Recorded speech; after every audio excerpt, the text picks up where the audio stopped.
Broad Belt Speaks.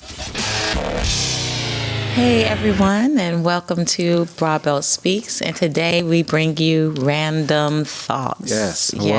Welcome. This is our first Random Thoughts this season. It is. Yeah. It is. And always good. This is where we can just kind of discuss anything. Mm-hmm. So for everyone who didn't see our first season, Random Thoughts is not anything with an agenda as far as topics to discuss. It's just us sitting here and just going over anything that crosses our mind throughout the week and presently in the moment as we discuss things. Yeah. So before the show, we was kind of speaking about the Palestinians and the Israelites. Is it the Israelites? I think not. It's Israelis, okay. Israelis, yeah. Because I seen a clipping before I got here of all of the, I guess it's just they're in war with each other. It's one thing I don't even know. Okay. So I don't even know. I've seen it on the news, but I haven't dug into it to investigate what is actually going on. But as Kurt was saying, and again, Kurt is our engineer. Our engineer of the decade here at Flux Creative Studios. Yeah. But yes, I know it's something that's been going on for a while, but I haven't looked into it to get the specifics and to really get into why is this starting out. But I was just saying for everyone before the show, they were all up and down on our street here called Wendover, and they were out there with signs, just more or less bringing attention to what's going on. So there was not a protest. Right. It was just people with signs walking up and down for about 4 blocks, so about a half a mile. And they were just bringing attention to it and standing out there. And it wasn't even a large group. I want to say it was probably no more than 25 to 30 people. And I wonder if they was Palestinian. No, it was a mixture. I seen all cultures out there, all races out there. Yeah. All right. So maybe we'll hear more about that. But it was interesting. I mean, they were shooting missiles at each other and everything. It was a full-fledged, it looks like a war that's happening. Yeah. So I'm going to have to dig deeper into that. Yeah. That one I don't know much about. So how was your week this week? Is Saturday? It was a busy week, but I like that. So I'm one who loves busyness, but also too, let me be clear, I'm doing what I enjoy doing. Yeah. So that makes it, that's like the icing on the cake. Yeah. So even when I'm busy, and I might say to someone, today was a long day, my long day is a happy day because I'm doing what I enjoy. And I'm one who loves the stepping into the unfamiliar zone. So we had a project that came up on Monday, and it was like, hey, let's get the team together. Our VP actually reached out. We was on a call, and the VP kind of just called us out, said, hey, we had one team working on this. They were having some trouble. We're really looking for our project managers to get together and see if you all can put something together. And she was like, but I know you can. It was like that encouragement there, that prep talk. Right, yeah. But then, so we did it. Tuesday came around, we met, went over what we had, and I was like, can we do a little more? Wednesday came, can we do a little more? Thursday came, we thought we had it. We went through it, it was like, yes, this looks good. Friday morning, I log on, and I'm going through the emails, and it's like, extremely important. We have some takeaways from the work we did. Everyone, let's make this top priority and let's jump on this, because there was a meeting going on at 11 Central, which is 12 Eastern, and they were like, they're going to present it. So they needed it done by 10 o'clock Central. Okay. So everybody was jumping on it and doing it, but some people was really hectic. For some, because it was the constant, each day changes and changes, and you have to make real-time adjustments, and you have to be able to make adjustments in the moment and not let it affect you. And some of it, some people took personal.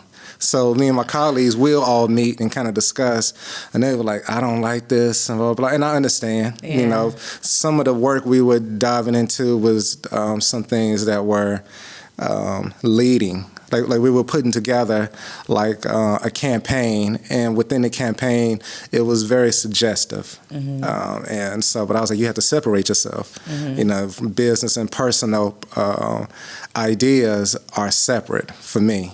So, but yeah, but it was fun. It was definitely fun. Yeah. I mean, I think that is interesting because this week, I like to do self work. So what I found out this week was usually when I have an issue with something or someone, it's because something or someone. I'll get back to the something, but it's usually because of my expectation of what I want them to do, and then if they don't follow through, I take it personally, and then I'm sitting in that. So it's I guess it's just my perception of what I expect out of people, and I'm learning how to not have expectations on people. But I haven't learned to separate that at all. You know, I'm like taking it personally, and it dawned on me on, when was that, Wednesday? So it's really weird. So I would say, what do I need to work on? You know, I kind of like talk to myself or my spirit, whatever you want to call it. What do I need to work on? And so if I go to sleep, usually I have a dream of something, or I'm given, it's revealed to me what I need to start working on. But I don't do this often, because it's a lot of, I mean, once it's up in your system, like for me, I'm like, I'm going to conquer this, I'm going to work on it, So I don't do it often, because I know it takes so much work, and then the meditation and stuff, and sometimes I don't want to do all that. So, but this particular time, you don't want to do the work. That's what it sounds like. I have to be in that zone to want to do the work. So I have seasons when I'm like, okay, I want to do the work. Seasons. So my seasons come when I start having a lot of conflict arise in my life. That's when I know, I need to do some work. Okay. Because I'm off balance. But you're aware. Yeah, definitely aware. When it arises, I know, and I'm like, dang, I can't drink or eat meat this week. Like I'm all in. Like this week I did not eat any meat, but so I had a dream that night of one of my family members, and we was full-fledged fighting in the dream, and I am like fist hands on the ground. But before we even got into the fist fight, I'm like telling them, you know, what you did, and you don't take consideration. I'm like, when I woke up, I was exhausted. And it was so funny. It's like I woke up like in the middle of the fight. Like I woke up like, well, I guess I'm angry at her. You know, like I guess I need to deal with that shit. Well, we know it was a she. We know it was a she. That's all you get. Yeah, that's all you get. Yeah. We have a lot of females in my family. We'll get the name after the show. That's what we'll. But anyway, so it was just like, oh my gosh, I cannot believe that I am feeling this way about this person. Yeah, but it was so real. I know it was true. I mean, I know. So, not to cut you off, but the feeling, it wasn't nothing going on between you and this person for you to feel like this? Not on surface. So, this is over time of the relationship. Yeah. Okay. So, you wasn't like, oh, this is coming out of left field. Like, you're like, oh, me and this person still have some things we need to work on. Okay. Yeah, because I really thought that I was good, and that happens a lot. I think I'm good, and I'm happy. You moved on too fast without resolving something. Oh and but I move fast too. Yeah. I'm with you. And so then it's just like one day you have the conflict, you feel that uneasy feeling, and it stays with you until you resolve it. You know, for me anyway. Yeah, no, I know, because we've talked about this. I think I've gotten numb to where it's not even a consideration. I just move forward, and they are completely forgotten. And that might not be. Sometimes it might be good. Sometimes it might not be. It might not be. So. Well, see, that's the thing is, I used to could be numb. It's so weird. I'm in a weird place right now because I'm used to not feeling as much. Yeah. Is this in your 7 years? Are you on your 7-year mark? Am I? Or are you coming up on your 7 years? I'm 41. Oh, you said that out loud. Everybody knows now. Everybody knows I'm 41. So I don't know. What is it? I don't know. I'll have to do the math. You're the math person. Yeah. I'm 41. So what year is that? It might be coming up. I want to say 2008 was the 7-year mark. Yeah, and that means because 42, 7 times 6 is 42. Yeah. Yeah, so I'm you're going coming into... up. Yeah, you're coming up on your 7 year. That's why you're going through all these changes. Maybe that is why. So you need to allow it. Oh, I have been. Okay. I have been. Yeah. And honestly, I was just talking to a group of friends yesterday, and I was telling them that I'm enjoying it. Mm-hmm. Like, even though the pain is there and the not knowing if you're going to be able to conquer it, all of that is there. But I can't say that I'm looking back and regretting anything, or, you know what I'm saying? It's like I'm really enjoying just growing. That's good. good. So, So back to, when I realized I was angry at this person, now I have to, like this woman.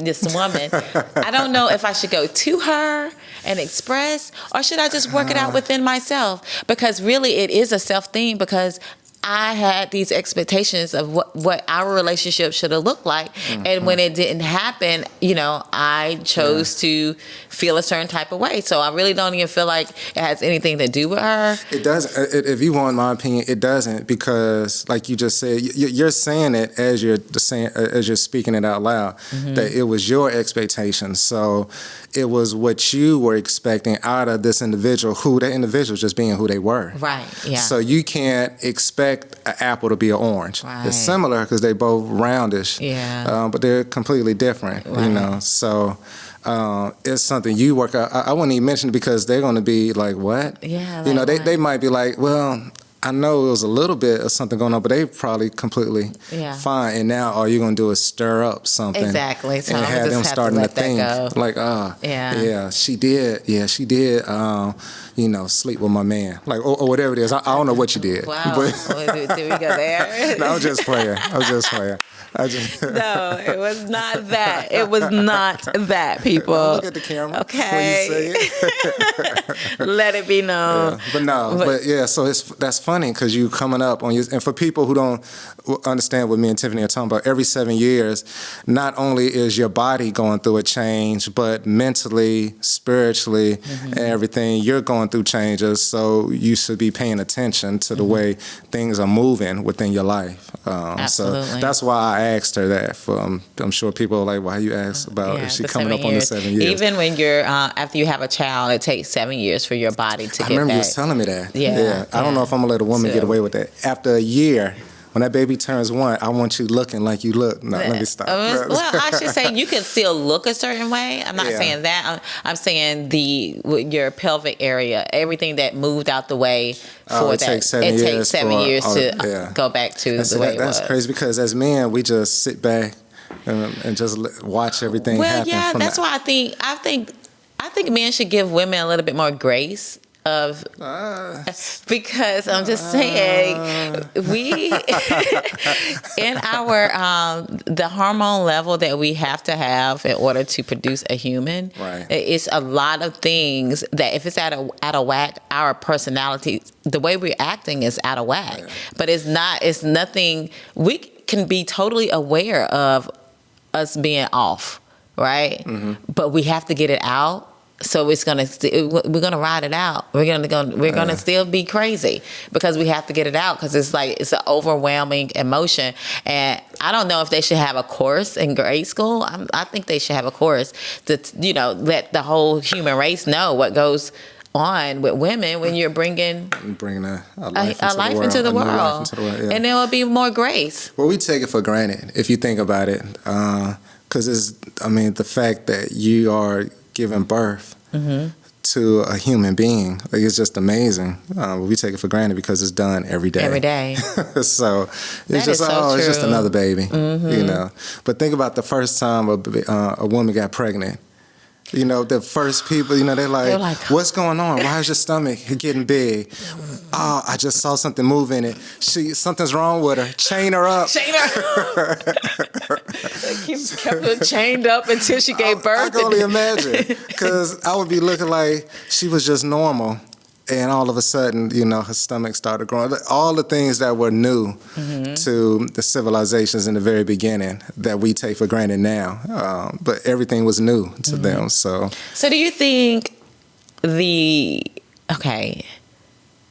woman was here before the man, or the man was here? But how would that work? I don't know. How did that happen? I don't know. But that's just one of the mysteries, because nobody can say. Everybody has their story to be told, but no one really knows. It just kind of, in my mind, it was a woman that was here, and then she gave, how she give birth. Yeah, how she give birth.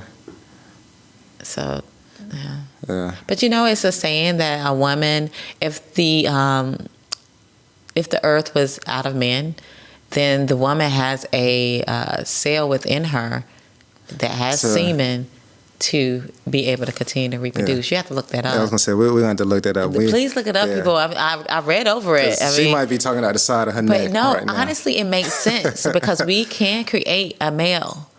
So we have to hold the stuff within us to create a male. But every child is a girl at the very early stages before they become. It's like everyone starts off as XX before it changes to XY. Yeah. Yeah. So then the female,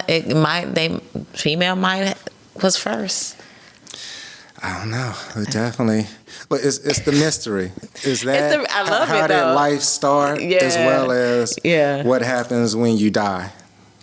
That's the mystery. People, talk about it and everything, but that's always is amazing to me when you hear, especially in science and in the medical field, when they try to talk about it, the afterlife, as if they know, even when you get into religion and they talk about being saved and what's going to happen. I found out that it is a convention center in Raleigh of a near-death experience convention center. A near-death experience. Yes, I found out this yesterday. And it's a bunch of people that died. You had to die for a certain amount of minutes in order to be a part of this organization, and then they take account of what happened during that time, and they have conferences and everything.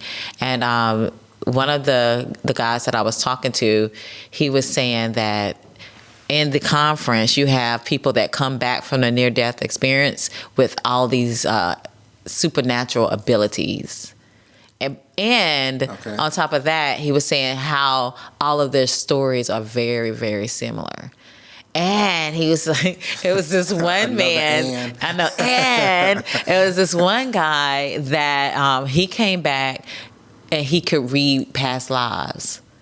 And so he would tell people where their trauma was, because it was the trauma kept on carrying on through their lives until they resolve the trauma. If you don't resolve the trauma in one life, you carried it over to the next life. So it was just repeating and repeating and repeating. And so that's what he would do. He could look at people and and go back, and he would say it was like on a record.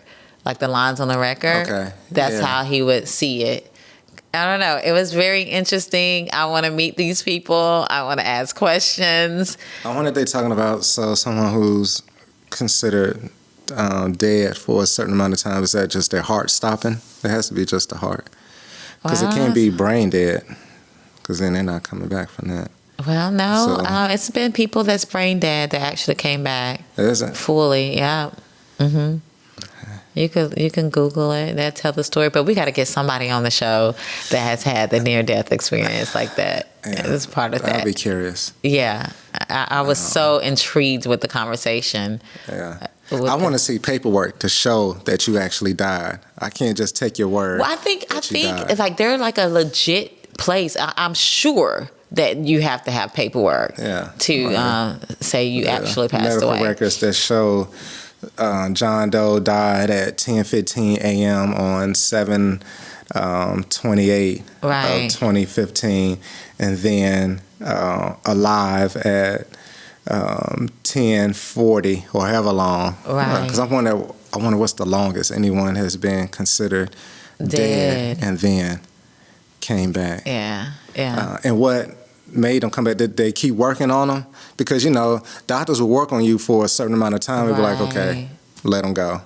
So, or did they leave them and then he or she just woke up on their own? Woke up. Okay, so one of the stories were the young lady, she said she was on the other side and they was telling her the meaning and the purpose of the journey of life. Yeah. So real quick. So, yeah, because if they pronounce you dead, they're not working on you. No. Because they're like, you're dead. Right. So then people must just be coming back on with the sheet over them. Yeah, like I'm thinking about it, like they're not gonna they're not gonna pronounce you dead and keep working on you. At the point where they pronounce you dead, that means all intervention stops. It stops to save you. Oh yeah, because you was the it was the same thing when I was on the fire department. Yeah, we would work on people. We would call the doctor. We'll call a hospital because you needed a doctor to sign off on that. And the doctor would say, how long have you been doing CPR? And you'll tell them, and they'll say, okay, they might say, keep going for another 5 minutes or even another 10 minutes. And then you'll let them know still no response, no pulse, nothing. You do the ABCs, airway, breathing, circulation, there's nothing. Wow. And then they'll say, okay, stop. Okay. And then that's the order to stop. And then they mark it. Dead. Okay. Yeah. Well, they had to have the sheet over them. Yeah. But one account, the woman close their eyes, go to sleep. Go to sleep. Yeah. The one woman, she was given the purpose of life. She has the gift of, I think, turning on like the love. She says the love of the universal love. Okay. Like she could just turn it on, and everybody in the room is going to feel it. Yeah. So. That's what one of her gifts. So it's almost so she turns negative energy, so it all becomes positive. Yeah. Mm-hmm. Yeah. So you got to use that. You need to end wars between countries and everything. That's a lot of pressure on a person. It's not like she might not have asked for that. Yeah. I'm sure it's a lot of people that have. Nobody asked to be born, and we're all here. Or do we? I know I didn't ask to be here. I don't know. So it was, I don't know what spirituality I was reading on, but for their perspective, every spirit signs up for the journey they have. So my spirit signed up for this. Yeah. It was but the spirit is very cocky. Like, I could do that shit. Yeah. Like, I got that. I'm doing it. But I don't recall at a point where we sat down, it was like, okay, here's the contract. You're gonna be in this avatar for this amount of time. Right. But what if that's the case? And you was like, yeah, I got this. Yeah. I got this. Because I just did a 120-year stint with the last avatar. Is that how it is? Yeah. And I got this. What's going to be my conflict? So that's how it is when this body is no longer of use, then the spirit goes and sits down and signs another contract. And that makes me feel better about it all. Yeah. Is when I'm thinking about it as a game or a competition or, going to the next levels, and you pick this is a stage and you're in this character and you're writing the script. And I always think about why am I living in these times? Because you could have been born at any time. You could have been born in the 1700s. You could have been born in 530 BC. You could, why was I born now? During this period of the world and everything that's going on, to allow me to see everything that I've seen, all the advancements, the changes in technology. Why was I born in 1910? Or, I always think about that. But that's my thing is, what if you were? What if you was born in different parts of history? Yeah. But then you do it over. So it's wiped clean, and you start off fresh again. Well, you just can't remember. But some people say they remember past lives. Yeah. And then some people. I'm sorry, but doesn't they say that's what deja vu is? That's a past life that you live. Right, like especially with the people surrounding you. If you have deja vu with people surrounding you, then usually from another lifetime, the same people was around you in different situations or scenarios. Yeah. So when the energy comes all together, you meet up and you're in a certain space, you'll have that jolt.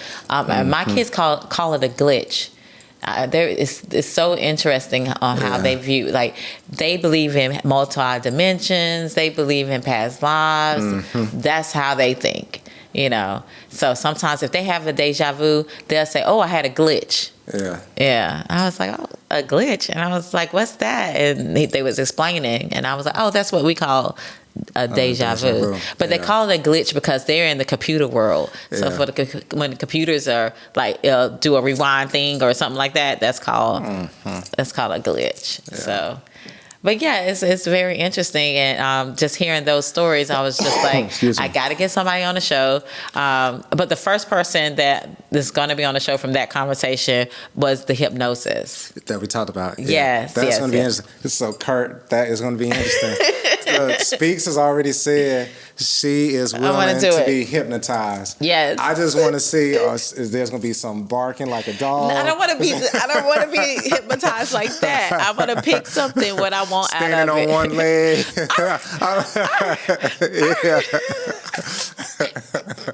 No, I'm gonna be like, ask her this. No, you're not.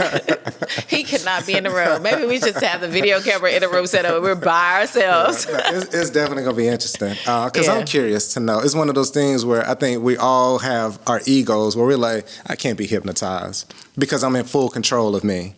Well, okay, that's why I want to do it, because I do like control, but I want to be. I've been trying to work on being a little bit more submissive because it's good to have a balance, because I'm always trying to be in control. Yeah, I agree. It's being free. Yeah, like, what does that feel like? Being completely free is like you're not even considering how you impact people around you in that moment in time. You're just like, I'm just going to do what I want to do, and then, whatever happens. Because in control means you're always considering how you impact somebody. Mm-hmm. So you taper your words. You pull back on certain feelings because this person doesn't deal well when I act this way. Right. This person is probably not going to like if I say this a certain way. So then in your mind, you start making changes and you revise what you're about to say so it can be better received. If you're not controlling any of that, and you just and it's completely subjective, people. But if you are being completely free, then there is no restrictions there in my mind. You just letting it all loose. But can people handle that? That's what I was going to say.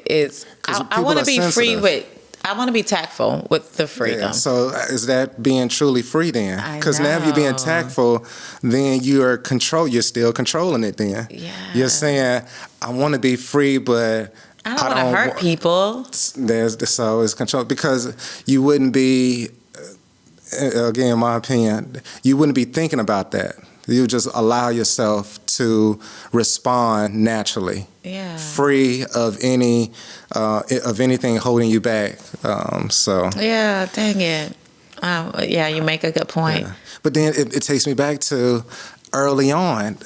When you think about the early civilizations, if someone got angry, that was a new emotion. When someone got sad, that was a new emotion. So like, how was all of those things? Just things I think about. Yeah, like how do you deal with all these different emotions at the very beginning when you're just figuring out that you have a body that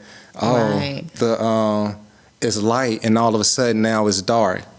And trying to figure out, okay, why is it light for a part of the day and then why does it get dark the other part of the day? Figuring all that out had to be very interesting. What is this falling from the sky? What is this wetness falling from the sky that's hitting me? Yeah. Where is it coming from? Yeah. It's just raining. It's just like, I would like to see that.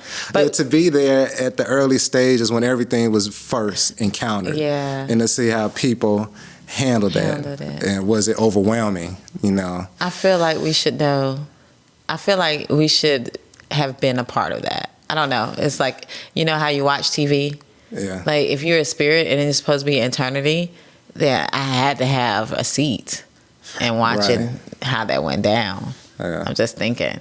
But you saying experiencing emotion for the first time, it brought me back to a time when after I had my first child, and I was really like very particular of who watched my kids. Yes. And so I finally let my mom watch them. At how old? I think it was like 2 months. Oh, okay. So it wasn't. Okay. Yeah, she's my mom, you know, and I really needed a break, you know. Oh, but you saying just watch them, not stay the night. Okay, that's something different. No. Stay the night. With her, yeah, Okay. yeah. I'm trying to make it through the night. Yeah. So I call her to check on them. I'm sorry, There's some saliva Saliva, dripping. yeah. Catch it. You need some tissue. Someone get a handkerchief. I called her to check on him. Yeah. And he was in the background, like little whiny. And that emotion, Yeah. like to not be able to just go to him or make sure. I had never experienced anything like that before, but I can remember like it was like this gut feel, like protection. And then, but my mom has him, and I really didn't know what to do with it because in my mind, I'm like, I'm about to go get my child. Yeah. I'm about to go and get him. But I remember that feeling, and so I was. After that, I was very much in tune with new emotions that I was feeling because I was like, this is so new that I never felt that before. So what else can you feel with being a parent? There's so many emotions that you have to go through. You have to conquer. You have to. Control them and allow your child to go and spend the night with these people that you don't know if they're going to come back the same or not. I don't know. So let me just say, it's two things I want to mention. One, I was just like you with an emotion that I discovered from having a child, my firstborn, my daughter. So extremely protective. She was everything. It was, my first child, and she had, she was always getting ear infections constantly. And part of it was too that she had asthma. So always getting ear infections, and we would she need tubes. We need to stop this. And they waited till she was a certain age because they didn't want to do it at a very young age. So they waited till she was, I think, a year and some change. It was something around that. But when we get there, I'm under the assumption that I'm going with her into the operating room for them to put the tubes in the ear. And they're like, no, we need you to stay out here. We're going to take her in the back and do it. And, she's little, so they're carrying her. And when she was looking back at me, it was an emotion that came over me. Like, if something goes wrong, I'm tearing this whole place apart. I'm going to be a black man going to jail today. I'm going to be all over the news because it is going down. They're going to be like, we thought he was so reserved and chill and calm, and he had just shot up the place. It was about to be like a John Q moment. That emotion, I know, right? That was a good movie, yeah. But it was something I had never felt before. Right. Yeah. I had very strong feelings towards my younger brother.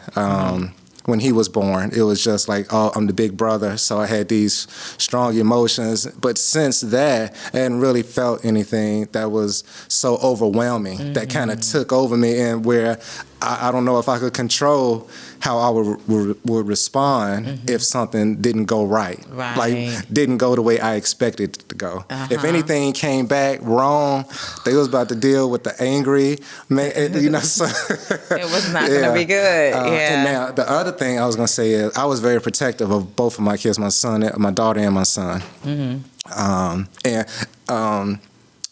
I didn't allow them to stay over at anybody's house until my daughter was probably 3 or 4, because I wanted them to always be old enough to tell me if something went wrong. I needed them to be able to speak to me clearly.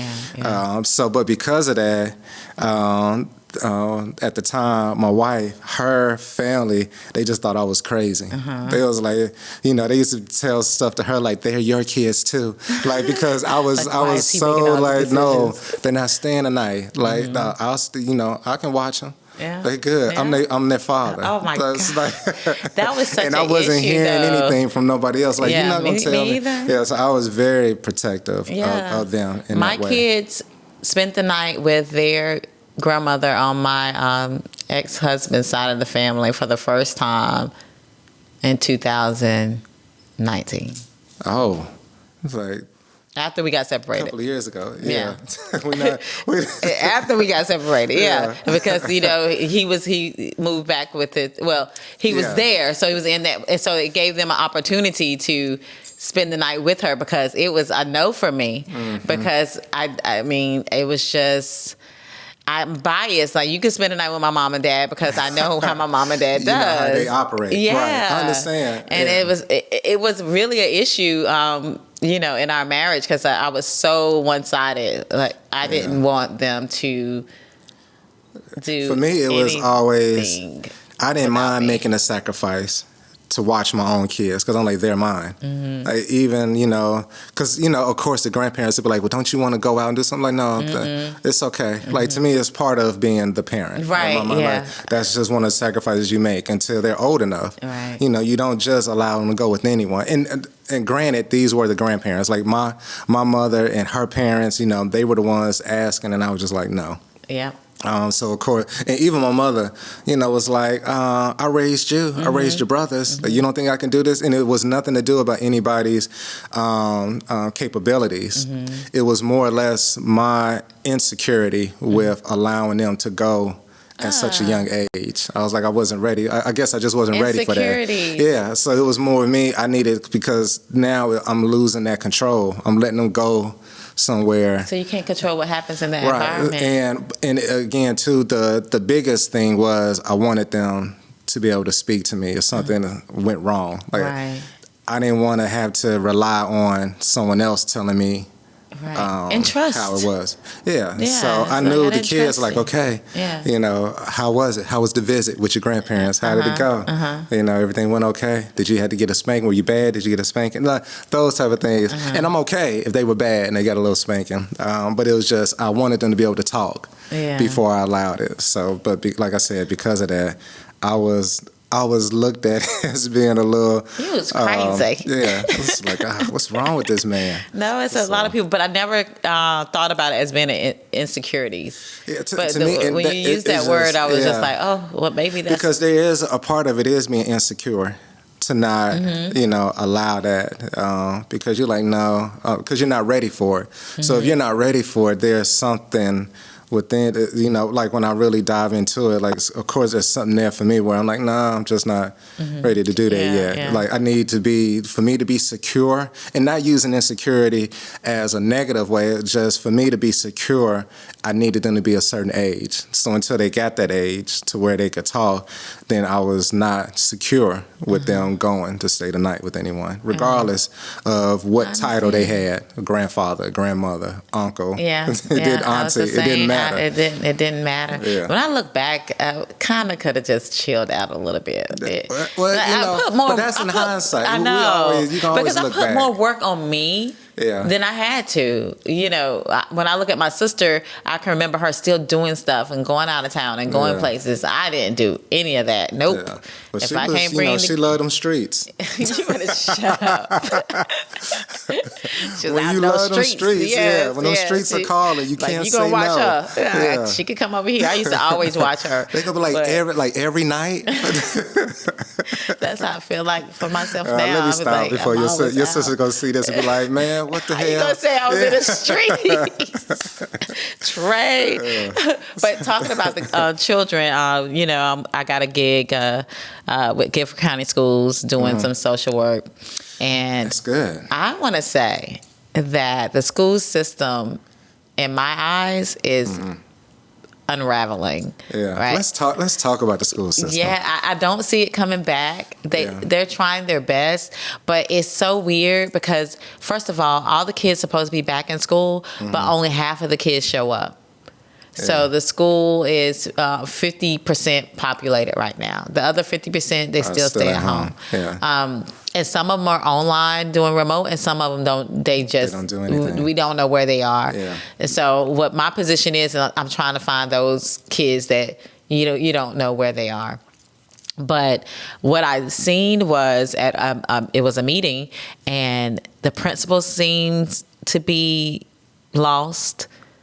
The staff seems to be lost because, mind you, they got all these kids in their classroom on different levels right now. Because some kids that was on remote, they took to doing it remote, and then some kids they fell all the way behind doing the remote. Then you have other kids that wasn't there at all with the remote.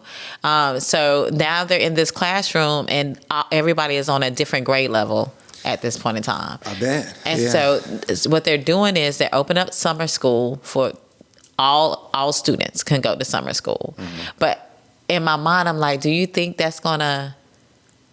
But that's still online learning? No, they're gonna come into the school, so they're gonna So start the school only this way summer. you could do summer school is by going to the school. To the school. Yeah. Yeah. But I don't know, because with all the changes now, you have people who are skeptical about sending their child to school, so what do you do about that? Because soon as someone sends their child to school and that child contracts COVID, Yeah, it's gonna be. yeah. Now, So so who's liable then? Is the school liable?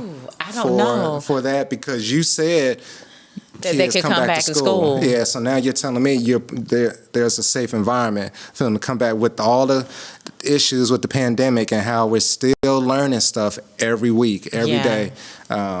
Even with the newest CDC guidelines about if you're vaccinated, you don't have to wear a mask Yeah. indoors anymore. Right. Which, to be honest, a lot of people aren't wearing masks. And like they wear the mask as they walk in. We seen it to the places we go. And then as soon as you get inside, the mask is off. And it's like, okay. So I don't see any really big changes in that. But yeah, like that would be hard. You have two different type of parents. You have the parents that they're like, I don't want my child to get COVID, so I'm not sending them back to school. And then you have the other parents, they done peeped out the whole the academia, the curriculum that they're giving the kids, and they're like, shh, this shit don't mean nothing. Yeah. You have a group of them. And I have called several parents that would say, it's not going to make or break them anyway. I don't know why y'all keep harassing me.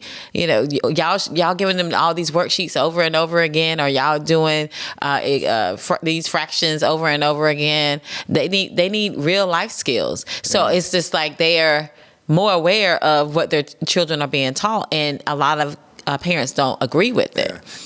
So, and to touch on that, you're right, because I know a lot of people, and you and I've talked about this. It's definitely brought attention to the curriculum that is being taught to kids, and how weak the curriculum is, and how it's just been pushing kids along, and then we wonder why.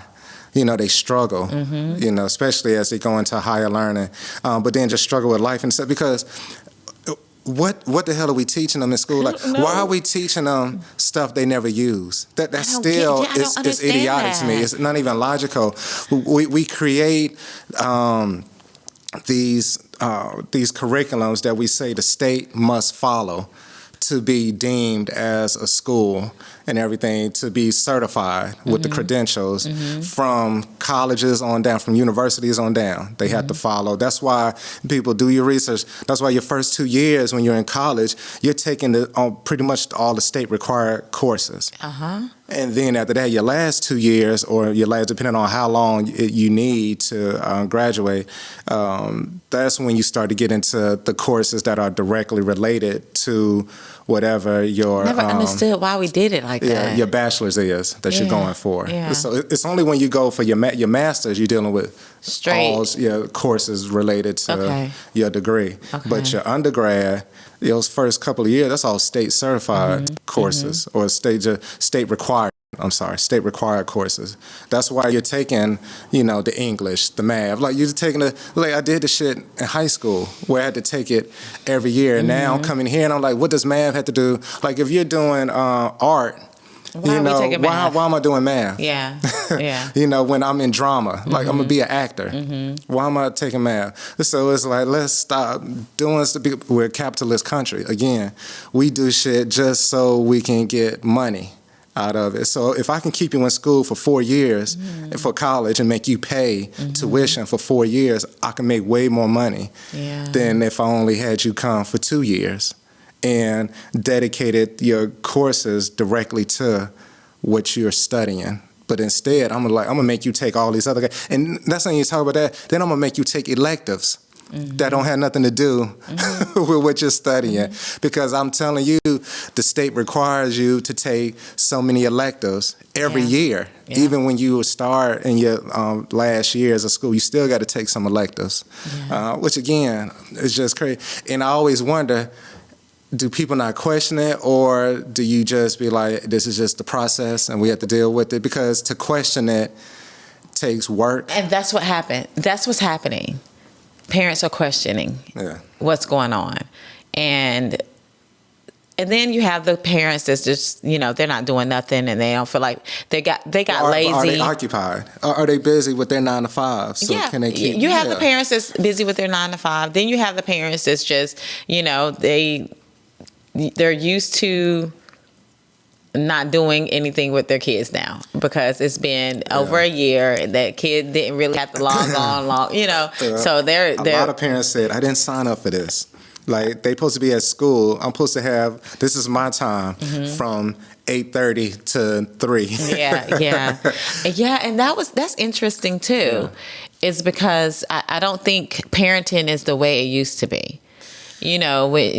Before, okay, you had, matter of fact, you used to have schools, the schoolhouse. You have a community. Then you have that schoolhouse where the kids would go for 4 hours a day, 3 hours a day to the schoolhouse and get a little bit of schooling, and then they'll come back home. Mom is the one that was hands-on and implement. And this is the breakdown of the families that's happened in America before the corporations and all that came in and made it what they made it. But you used to, the structure of it all, the mom would go get the children from the schoolhouse, and then they'll implement some learning, cook, clean, blah, blah, blah, blah. Okay. Dad is providing. So that it produced some pretty good people in the society. But now I think everything, you have the school system, you have 32 kids in one classroom with one teacher.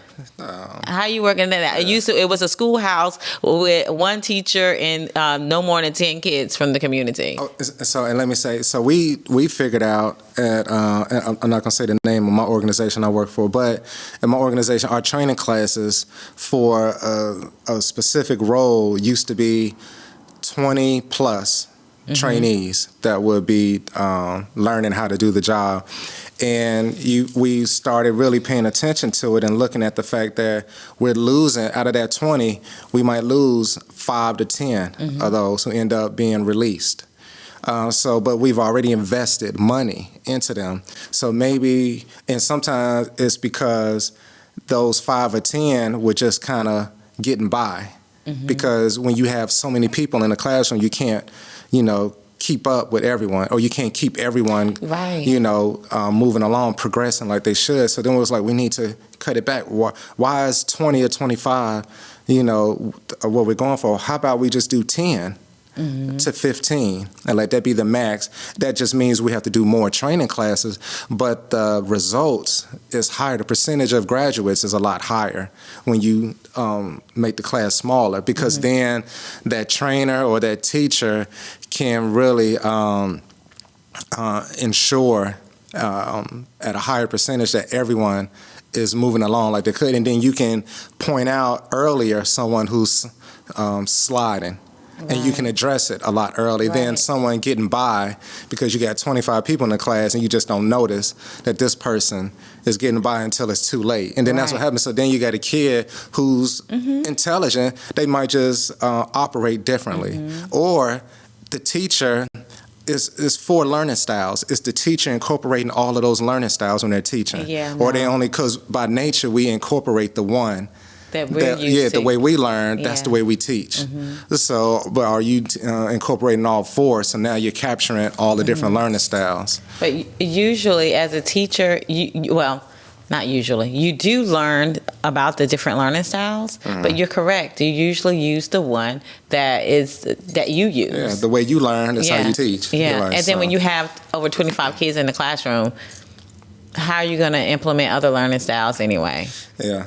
It's just not going to happen.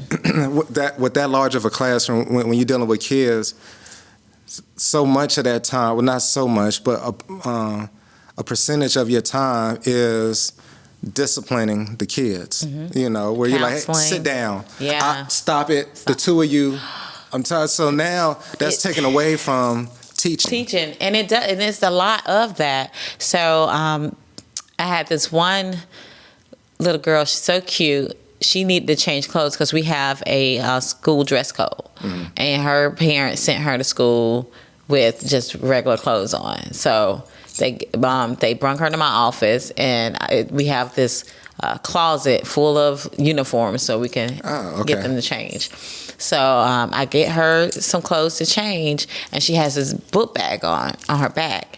And I was like, here's your clothes, and let me take your book bag. And when I picked up the book bag, it was, but I tell you, it was the heaviest book bag ever. And this is I think she's like second grade, and she's really little and petite. Yeah. So her book bag was really, really heavy. And so when she went into the bathroom, I was like, I was talking to her through the door. I was like, girl, your book bag is so heavy. I'm going to take some of this stuff out. And then she was like, no, it's okay. But after she said it was okay, I already zipped it open a little bit. Clothes, just like everything that she needed is in there. Yeah. And so then, I have to make a report because obviously you're moving place to place. I know exactly what this is, what is going on. That's why it's so heavy. But it was just like I was just like, but she's acting like everything is okay. You know what I'm saying? So she's putting on this face coming into school. That's why she didn't got a uniform. She don't have a place to stay. The uniform is like far from her mind, So it's just like, as a teacher, the teacher didn't catch it because guess what? The teacher would have called it if it was a small group setting. Right. She just kind of fell within, as they call it, just another face in the crowd. Exactly. And so it's so many resources that you can give parents, but you got to catch it. Right. Because some parents are embarrassed and they're not going to say anything, and so if you're not snooping or catching it, they just they could continue to live in shelters and stuff, and you not even know it. And the kids are not going to say anything when they get to the school. And then how many teachers even identify something like that? Even if it was a small class, would the teacher identify those things? Because are they, and I'm just thinking now, you can tell me if there's any truth to it, but are they being trained to learn outside of, just because you have a degree in English, you're right, doesn't mean you should be teaching English. Yeah.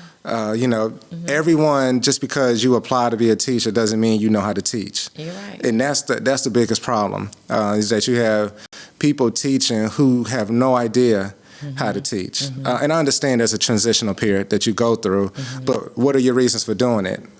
Because to teach someone, you have to be invested in them learning. That has to be the end goal, is that you want them to learn. Not that you want them to get, and that's the other thing we need to stop, is with these A's and B's, like that doesn't represent anything. That just represents someone who can retain information, and that's it. That doesn't mean they comprehend it. Exactly. I can retain information for that day, so I can answer questions. And then the next day, you're like, okay, so what was this about? I don't know. Yeah. And so, oh my God, it's so weird being in that space because I'm looking at this and I am fully aware of the system is crumbling. Like this is how I'm looking at it. It was like it's right before our eyes. The change is happening. I'm not sure what's gonna be the resolution, but I'm seeing it. But then you have a group of people that's holding on to the old way of things. Because more likely there's some benefits in it for them. And they are really in it. They're really holding on to it. And it's a majority of them are holding on to it. And they're getting angry that these kids aren't coming to school and and they have no empathy for the situations and the language that they use to speak on. It's just really, I look at it and say, it needs to be dismantled because everyone that I see that's in position is not equipped to handle, like what you were saying, being a real teacher. Yeah. They don't have those tools.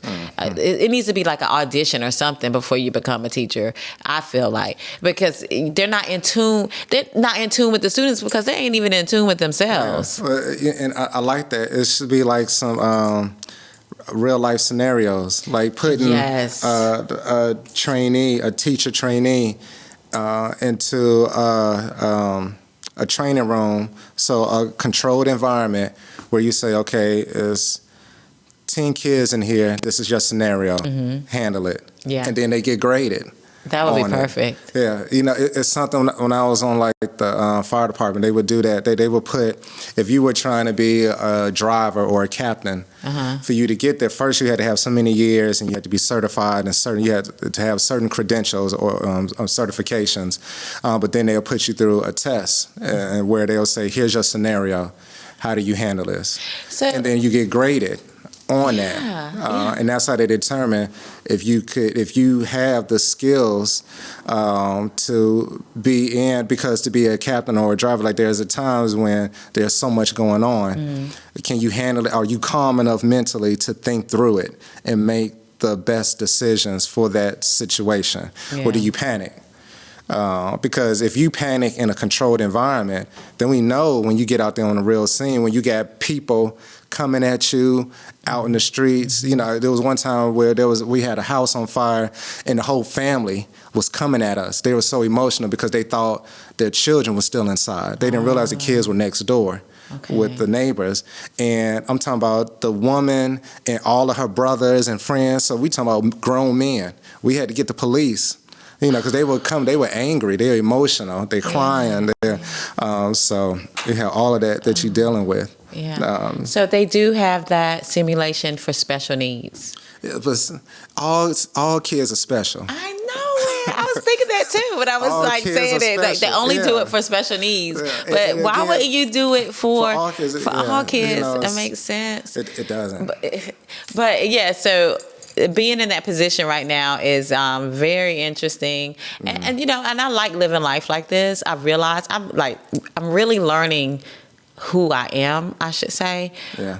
Because I used to think that I'm supposed to be like at one place doing one thing, and but I know when I'm in that space doing one thing, I'm not comfortable or I'm ready to get out of it, or I feel suffocated. But allowing myself to experience different positions like every 3 months have put me into a space where I need to move. I need to experience different things, because I collect that information and I use it for what my purpose is, what I know to be my purpose as of now. So it's really good for me. So I'm just now getting to a point where I'm relaxed in moving the positions, because, I used to think about, because my mom would always, well, Tiffany, what about 401? It's like she cares about you, because you're her baby. I'm the baby. And so she's always concerned, and now I'm just like, don't be concerned with me, because I'm going to be fine. I'm going to get my money. I got this, because I'm sure in what I could do, and I'm sure when it's over, I have to move on. It's like I'm not going to be tortured in no position that I'm in. And I have that strong feeling when it's time to move on, and then you just move on to the next thing. But every single time something ends, it's almost simultaneously, like the same day, something else begins. It just gives me a rite of passage right on over to the next thing, and that's what's happening in my life. And so I'm just I'm gonna just ride this roller coaster all the way. That's how you do it. It reminds me of the saying when they say every time a life ends, a life begins. So that's for you. So each time one door closes, or you close that door, because you're like, all right, I'm leaving. But as soon as you do that, there's another door next to it that you can walk into and start new. And we've had this discussion outside of the show, but every 2 to 3 years I do that. You do that, yeah. I look to move into a new position, whether it's a promotion or whether it's a lateral move.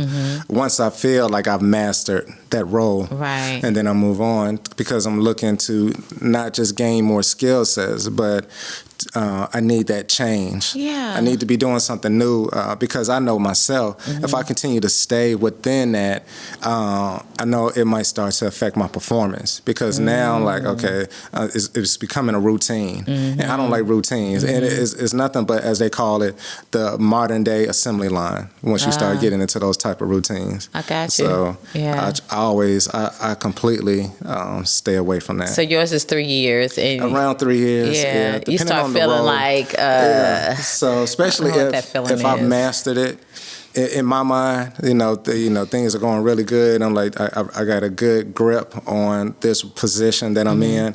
Then I start looking, okay, I need to challenge. It's almost like I need to challenge myself. yeah. I don't like being comfortable. So, okay, what's the next challenge? But that's when I was saying when we was talking about the project I was working, I like being in unfamiliar territory because I like the ability of gaining the skills to get through it and then coming through it and looking back and say, I went through that and I came out of it and I'm okay. Like I achieved what I needed to achieve, but it's the path that I got there is so fulfilling. Right. And if I don't have that, then it's like why am I even doing this? Yeah. So I need to keep doing it. And luckily, I'm with the organization that is huge, so it's always another somewhere door. for you to go. Yeah, that I can go into. Yeah. But yeah, I definitely enjoyed it. So I feel you on that. Yeah. Like mine's just when you say way that, shorter. I'm like, yeah, yours is, but But it's the same thing. yeah, Yeah, it's I the got same. it. Yeah. Because you need that I often change. wonder why it's so short. You know. Maybe that's just your window but this is, I think the difference is because you have your own businesses and you do other things to kind of support your businesses that you run. Right. So your mind is more focused on your business instead of working, because it's something I say, like when I'm working for someone else, so the work I do generates, more than likely millions. I'm getting a fraction of that. I'm not getting none of those millions. So I always think about that, like when I'm taking time off or doing this, like, this is not my company. Like I'm taking some time off. Like I'm gonna do this, I'm gonna do that, because I don't get a percentage. Like when I used to do OpEx projects, we had to do projects where we were saving a certain amount of money. So Greenbelts had to do just under $1 million or right at $1 million, and Black Belts had to do right at $2 million in savings. The project had to be saving that amount of money. And so when you achieve that with your project, whether you do some type of automation or you do some type of process improvement to get there, it's like, oh, great job. And that's it. You don't get a percentage of those millions that you save, because those are millions they're saving. It might be quarterly or it might be annually. But you don't get a percentage of that. They should have gave y'all a percentage of that. All that money. But that's part of your job description. That you in this role, you take on projects that save the company at minimum this amount of money. So you don't even look at projects below that. They're not considered projects. That might just be something you might be working on or supporting, but that's not a project you're actually leading, where you have a project team and everything. Yeah. I'm out of thoughts randomly. How long did we go? Well, we're just about at time. Okay. So we can wrap it up, but before you're gonna give the social media sites, and then we're going to do the I am.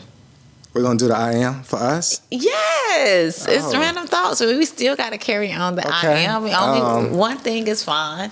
But give the social media sites first. Oh, here we go, Kurt.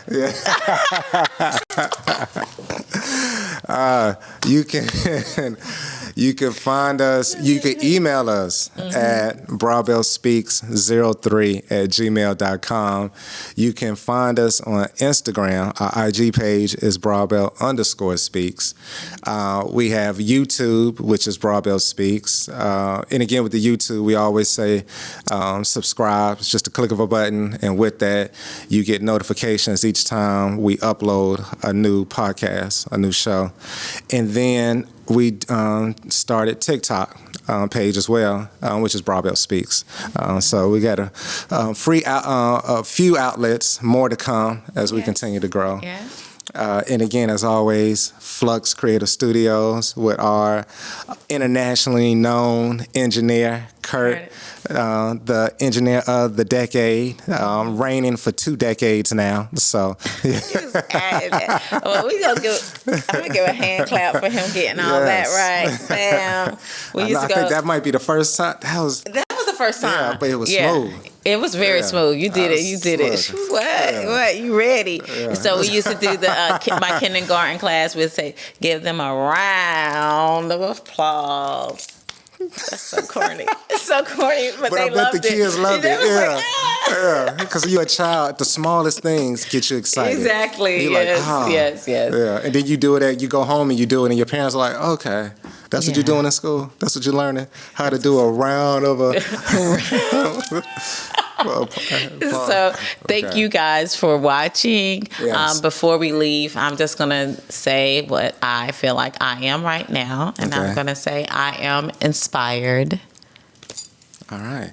And I would say that I am motivated and I am aware. Aware. That's a good one. All right. So thank you for watching Broad Belt Speaks. The number one podcast in the triad. Let it be known that any other triad, step up. Find us. Broad Belt Speaks. Okay. Y'all not ready. Have a good one. Yes. Thank you, everyone.